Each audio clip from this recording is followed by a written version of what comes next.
বন্ধু বান্ধবরা আর কি অনেক টিটকারি মারতো বলতে দেখা গেছে যে কি একটা ব্যবসা শুরু করছে, কি হবে এই দিয়ে পড়াশোনা কইরা। ইভেন একটা ঘটনা খুবই কষ্টের আমার জন্য।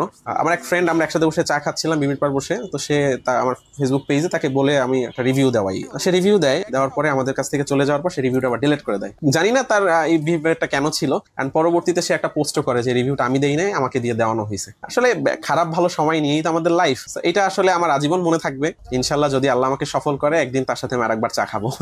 তারপর থেকে আমার আসলে ওই ফ্রেন্ডের সাথে কোনো কথা হয় না আমার তরফ থেকে, বাট ও এরপর আমার কাছ থেকে অনেক কিছু পারচেস করছে, কমিউনিকেট করছে, কিন্তু আমি নিজের থেকে আসলে কোনো যোগাযোগ করি নাই। আমরা যখন বিজনেসটা প্রথম শুরু করি, রাফা এন্টারপ্রাইজ নামের একটা দোকান থেকে আমরা ডাকাডাকি করতেছিল 80 টাকা ঘড়ি। তো 80 টাকা শুনে ভাবলাম 80 টাকা ঘড়ি কিনে 150 টাকা সেল করলেও তো 70 টাকা লাভ, 100 পিস ঘড়ি সেল করলে তো অনেক প্রফিট। তো এরপর যখন ঘড়ি তারা মোটামুটি আমরা ওইখান থেকে 15টার মতো ঘড়ি আমরা নেই, মেমো করার সময় তারা বলতেছে 280 টাকা। এরপর তার সাথে কথা কাটাকাটি হয় যে আপনি তো বললেন 80, বলছে ভাই আপনারা কি মানে স্বপ্নে আছেন 280 টাকায় ঘড়ি হয় এই যুগে? তারপর কথা কাটাকাটি করে আমরা অল্প কিছু ঘড়ি আনছিলাম, কিন্তু ওনাদের ওই ঘড়ির প্রায় 40% ঘড়ি নষ্ট ছিল। বরিশাল আনার পরে দেখতেছি মেশিন চলে না, ব্যাটারি সমস্যা, তো ব্যাটারি চেঞ্জ করলাম, দেখি মেশিনেও সমস্যা। পরবর্তীতে যখন ঢাকা আবার ঘড়িগুলো তাদের কাছে রিটার্ন নিয়ে যায়, তারা আমাকে ঘড়ির কোনো ব্যাকআপ দেয় না। এটা আমাদের শুরু একদম। আচ্ছা, এখানে যে কথাটা আসছে যে আসলে তারা আমাকেই কেন এইভাবে ঠকালো, আসলে ব্যাপারটা হচ্ছে কি, এটা শুধু আমাকে না, যে কোনো নতুন উদ্যোক্তাদেরকেই তারা চেষ্টা করে আসলে একটু মুরগি বানানো যায় সহজ কথায় যদি বলি। তো যেহেতু আমার এটা বিজনেস লাইফের ফার্স্ট টাইম, তারা আসলে আমাকে এবং আমার বন্ধুদেরকে আসলে মুরগি বানাই দিছিল।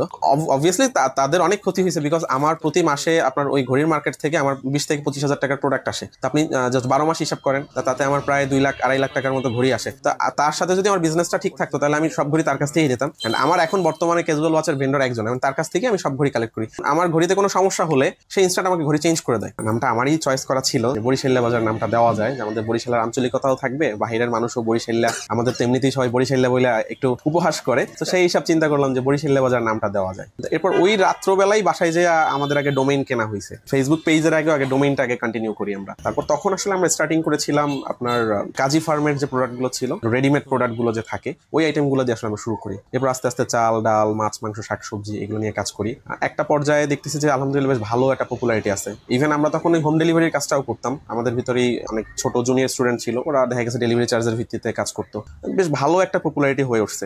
একটা পর্যায়ে একসাথে একদিনে 3 জন বন্ধু আসলে বলে যে আমি বিজনেস কন্টিনিউ করবো না। এরপর আস্তে আস্তে আমি তখন 4 সদস্য বিশিষ্ট হয়ে যাই। হঠাৎ করে আসলে 3 মাস 4 মাস যাইতে না যেতে ওরাও বিজনেসটা ক্লোজ করে, আমি তখন একা হয়ে যাই। এর কারণ ছিল আসলে আমাদের ওই মুহূর্তে হঠাৎ করে প্রায় 1 মাসে হয়তো 2000 টাকা সেল হইতো, তার থেকে খরচ বেশি হয়ে যেত। এই কারণে ওরা সবাই আসলে হাল ছেড়ে দিছে, কারণ কোভিডের মুহূর্তটা আসলে শেষ হয়ে গেছে। এই কারণে মানুষের অনলাইনে শাকসবজি কেনাটা আসলে একটু অফ করে দিছে। এরপরে আসলে ওরা সবাই যখন চলে যায়, আমি তখন সিদ্ধান্ত নেই তাহলে আমি শুধু গ্যাজেটটা নিয়েই কাজ করতে থাকি। পাশাপাশি আমরা তখন আলি এক্সপ্রেস থেকেও বা চায়না থেকেও ডিরেক্ট প্রোডাক্ট ইম্পোর্ট করতাম। এরপর দেখলাম যে আলহামদুলিল্লাহ মানুষের ভিতরে একটা ক্লিক করতেছে। সব থেকে বড় প্লাস পয়েন্ট হয়েছে যে আসলে আমার আটা কাস্টমার কম, আমার রিপিট কাস্টমার খুব বেশি ছিল। রিপিট কাস্টমার বলতে দেখা গেছে আজকে আপনি একটা প্রোডাক্ট পারচেস করছেন আমার কাছ থেকে, আপনার প্রোডাক্টটা ভালো পেয়েছেন, আপনার আত্মীয় স্বজন বন্ধু বান্ধব আপনি আমার কাছে নিয়ে আসেন, এটা আমার জন্য একটা আসলে বড় প্লাস পয়েন্ট হয়ে দাঁড়ায়। এরপর সিদ্ধান্ত নিলাম তাহলে একটা ছোটখাটো শপ করা যায়। আমার এক বড় বোন ছিল, উনিও হচ্ছে জামা কাপড়ের বিজনেস করতো, তো সেও হচ্ছে অনলাইন বেসিসই করতো। তখন তাকে আমি প্রস্তাব দিই যে দুজনে মিলে কিছু একটা করা যায় কিনা। সেখানে আমরা 11 মাস বিজনেসটা আলহামদুলিল্লাহ কন্টিনিউ করি, আরেকটু পরিচিতি বাড়াই, লাইভ করি, সেখানে আমরা আরো ভালো সাড়া পাই। যখন আমার বিজনেসটা প্রথম শুরু হয় তখন আমাদের 2500 টাকা পুঁজি ছিল মাত্র। 2500 বলতে 4 জনের তাহলে অ্যাপ্রক্সিমেট 10,000-এর মতো আমাদের প্রায় ইনভেস্টমেন্ট ছিল। আমি আসলে ভার্সিটি লাইফ থেকে প্রচুর টিউশন করাতাম, 6টা-7টা টিউশন ছিল। 3000 টাকা করে পেলেও অ্যাপ্রক্সিমেটলি মাসে আমার 25,000 টাকা 20,000 টাকা এরকম একটা ইনকাম থাকতো। তো ওইটা থেকে প্রত্যেক মাসে মাসে এরপর যখন দেখলাম আমার বিজনেসটা ভালোর দিকে যাচ্ছে, বরিশালে বাজার শুরু করার পরে তখন যখন দেখলাম যে ভালোর দিকে যাচ্ছে, তখন প্রতি মাসে ওইখান থেকে আমি 10,000 টাকা করে সেভ করে আমার বিজনেসের পুঁজিটা বাড়ানো শুরু করি। বাড়াতে আলহামদুলিল্লাহ এখন আমাদের প্রায় 15 লক্ষ টাকার টোটাল ইনভেস্টমেন্ট, প্রোডাক্ট সহ প্লাস দোকানের অ্যাডভান্স সবকিছু সহ ডেকোরেশন সহ 15 লক্ষ প্লাস ইনভেস্টমেন্ট আমাদের এখন। ফ্যামিলি থেকে আসলে বিজনেসের জন্য শুরু থেকে তেমন কোনো সাপোর্ট ছিল না। এখন আলহামদুলিল্লাহ যখন দেখতেছি একটু প্রোগ্রেস হচ্ছে, আগের তুলনায় একটু সাপোর্ট করতেছে। বিয়ের পরে আসলে আমার ওয়াইফের কাছ থেকে আমি একটা বড় সাপোর্ট পেয়েছি, এটা স্বীকার করতে হবে। যে কোনো ধরনের মেন্টাল সাপোর্ট সে আমাকে সবসময় জন্য করছে, যে কোনো সুবিধা অসুবিধা আমি পড়লে আসলে সে আমাকে সার্বিকভাবে সহায়তা করছে, এটা আমার স্বীকার করতে হবে। সব থেকে স্ট্রাগলিং সময়টা যদি আমি বলি, এই দোকানটা নেওয়ার সময়টাই ছিল, কারণ এই দোকানের অ্যাডভান্স সহ ডেকোরেশনে আমাদের সব মিলে খরচ গেছে প্রায় 12 লক্ষ টাকার মতো। আমার কাছে ওই মুহূর্তে এত টাকা ছিল না।